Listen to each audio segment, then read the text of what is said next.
శ్రీమతి యశస్విని.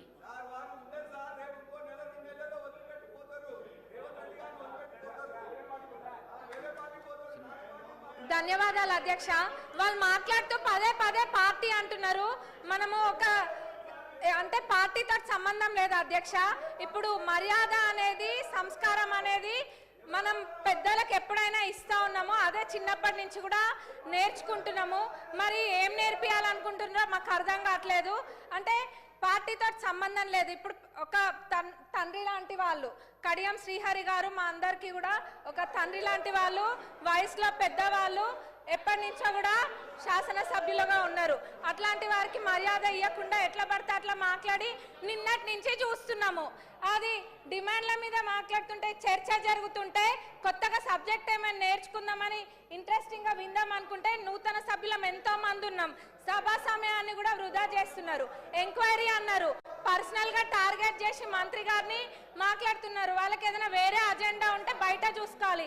మరి ఇప్పుడు సభలో మేము నేర్చుకోవాల్సింది రాజకీయ పార్టీల గురించి చేయాలా, లేకపోతే ప్రజలకు కావాల్సిన సమస్యల గురించి మాట్లాడాలా? మరి ఇప్పుడు నూతన సభ్యులకి వీళ్ళు నేర్పించే సాంప్రదాయం ఇదేనా? దీన్నే క్యారీ ఫార్వర్డ్ చేయాలా? ఎంక్వైరీ చేస్తానని మా ముఖ్యమంత్రి గారు నిన్ననే చెప్పిండ్రు. అంటే వాళ్ళ ఉద్దేశం ఏంది? ఎంక్వైరీ చెయ్యాలనా చెయ్యొద్దనా? అంటే మేము చెయ్యరేమో అని అనుకొని అంటే వీళ్ళు చేస్తుండని కడుపు మంటనా? వాళ్ళకి ఏం అర్థం కావట్లే అధ్యక్ష. మరి వాళ్ళకి ఉద్దేశం ఏందన్నది అందరికి ప్రజలందరూ చూస్తుండ్రు, అందరికి కూడా అర్థమవుతుంది. గత 10 సంవత్సరాలలో ఏమేమైతే జరిగినాయో వాటిపైన కూడా ఎంక్వైరీ చేయాలి. ఎందుకంటే ప్రజల సొమ్మును లూటీ చేసింది ఎవరు అన్నది అందరికీ తెలియాలి. ప్రజలందరూ కూడా కోరుకుంటున్నారు. మరి దౌర్జన్య పాలన వాళ్ళదైతే ప్రజాపాలన ఈ ప్రభుత్వం చేస్తుంది. అంత ఫెయిర్గా నిన్న మా ముఖ్యమంత్రి గారు చెప్పిండ్రు ఎంక్వైరీ చేస్తాని. మరి ఎందుకు ఇట్లా సమయం వృధా చేస్తుండ్రు?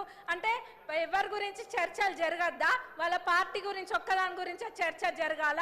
వాళ్ళు గెలవలేదన్న ఫ్రస్ట్రేషన్లో వాళ్ళు ఉంటే ఇంకా వేరే ఎవరు ఏం మాట్లాడద్దా? బీజేపీ వాళ్ళు మాట్లాడద్దా? ఎంఐఎం వాళ్ళు మాట్లాడద్దా? సిపిఐ వాళ్ళు మాట్లాడద్దా? మేము అసలు విని ఏమైనా మాట్లాడదాం అనుకుంటే కొద్ది గొప్ప ఇంత కొంత నేర్చుకుంటే ఆ ఉన్నదంతా కూడా ఎగరగొట్టేటట్టున్నారు వాళ్ళు. నూతన సభ్యులకైతే మొత్తం ఇదిగా ఉంది.